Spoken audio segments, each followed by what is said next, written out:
جب وہ 40s میں ایسا ہوگا تو پھر آپ کسی کو دیکھیں گے تو آپ کہیں گے اب آنٹی بن رہی ہے. وہ بندوں کے اندر نہیں ہوتا نا. آنٹی تو بن رہی ہے, چلو ٹھیک ہے, بندوں میں نہیں, عورت میں ہے, یہ سمجھ آ گئی ہے.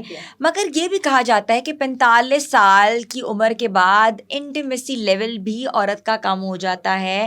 اس کی کیا وجوہات ہیں؟ انٹیمیٹ تو ہونا ہر بندے کا حق ہے, وہ تو ہو سکتی ہے نا, کہ لیکن وہ کہتے ہیں نہیں ہوتی. جب تک نہیں مرے نا تب تک ہونا چاہیے. یہ ایک غلط کانسیپٹ ہے ہماری عورتوں کے اندر, ہمارے معاشرے میں, کہ یہ حق صرف آدمی کا ہے. آدمی 90 سال کا بھی ہو جائے نا تو انٹیمیٹ ہونا چاہتا ہے, اور ہماری جو عورت ہے وہ جیسے 50 سے اوپر جائے گی وہ کہے گی کہ شاید یہ تو اب کام ختم. اور انٹیمیٹ ہونے کا مقصد بھی صرف بچہ پیدا کرنا تھا. حالانکہ انٹیمیٹ جو ہے وہ آپ کی ایموشنل ویل بینگ سے اس کا تعلق ہے. انٹیمیٹ کا مطلب ہے کہ آپ کا کمپینین شپ جو آدمی کے ساتھ ہے, جو دوستی اور جو آپ کی افیکشن کا لیول ہے, you are having a good relationship, emotionally available ہے ایک دوسرے کے لیے. تو عورتوں میں یہ کیا ہوتا ہے کہ جو اووریز ہیں, میں نے آپ کو پہلے ہی بتایا کہ ساری گیم اووریز کی ہے. اووریز کے جو اندر انڈے ہیں, ساری گیم عورت کی وہیں پہ آ کے ٹانگ ٹوٹتی ہے.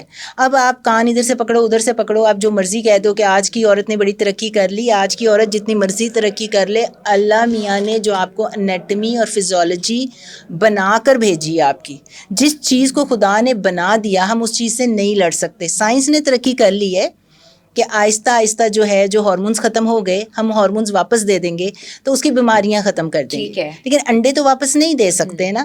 تو اس کی وجہ سے جو اووری ہوتی ہے وہاں سے ٹیسٹوسٹیرون بھی بن رہا ہوتا ہے. ٹیسٹوسٹیرون کون سا ہارمون ہے؟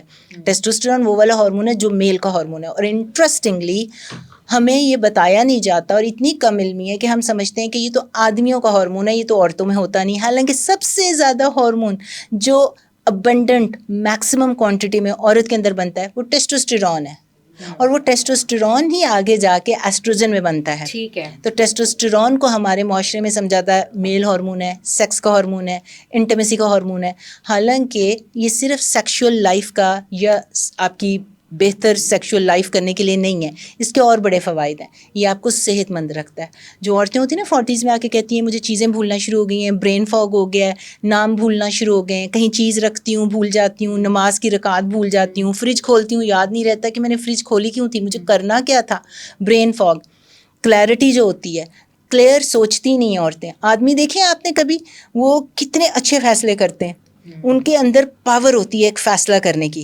عورتوں کے اندر وہ پوری, جیسے جیسے ان کی ماہواری اوپر نیچے ہوتی ہے, ان کے ہارمونس اوپر نیچے ہوتے ہیں, ان کے موڈ سوئنگز آتے ہیں, اسی طرح ان کا فیصلہ کرنے کی طاقت اوپر نیچے ہوتی ہے. میں ہمیشہ کہتی ہوں عورتوں کو کہ جو پیریڈ سے 15 دن پہلے کا ٹائم پیریڈ ہے نا, اس میں کوئی فیصلہ نہ کریں, کیونکہ اس میں آپ کے ہارمونس نیچے جا رہے ہوتے ہیں, اور جس کی وجہ سے آپ کی شارپ کلیئرٹی نہیں ہوتی. ٹھیک ہے. اور ہم اس کو کہتے ہیں کہ فیصلہ کرنا ہے آدمیوں کی طرح, آدمیوں میں قوت ارادی اور فیصلہ کرنے کی طاقت بہت زیادہ ہوتی ہے. اس لیے آدمیوں کو یہ بھی کہتے ہیں واریئرز بھی ہوتے ہیں, پروٹیکٹرز بھی ہوتے ہیں, پرووائڈرز بھی ہوتے ہیں, فیصلہ کرنے کی طاقت رکھتے ہیں.